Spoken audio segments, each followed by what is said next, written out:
Matthew Robert Payne from Australia, and this is a series on 1 Corinthians chapter 14.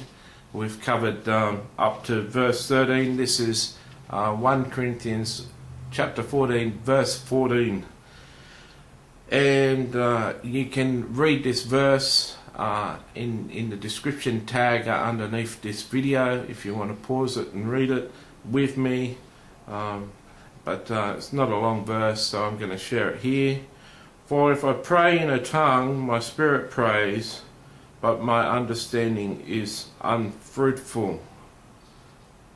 Okay, now we're taking bite-sized chunks of each verse. We're just doing one verse, one video, and I'm not trying to stretch out each of the videos. I'm just sharing what I feel covers the subject. Verse 13 says, Therefore let him who speaks in a tongue pray that he may interpret. For if I pray in a tongue, my spirit prays, but my understanding is unfruitful. So Paul is saying here in 14 is that if you're praying in tongues and you haven't got the interpretation, then your spirit is praying, but there's no understanding. Your understanding is unfruitful.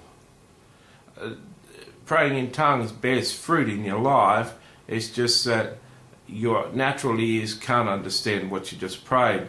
So in verse 13 he's saying, pray that you get interpretation of tongues so that you can get an interpretation on the tongues you just prayed, and then have understanding in English of what's prayed in tongues. Do you understand that? Sounds convoluted. I tried to make it simple. Paul says, pray that you may get interpretation of your tongues. And when you have interpretation of your own tongues, then you can pray in tongues and then follow that with an interpretation in English of what you just prayed and be edified.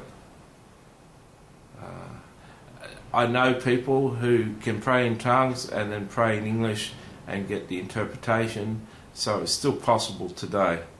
A lot of people in denominations argue that tongues aren't possible today. They believe Christians in Pentecostal churches are speaking in demons, and but that's okay.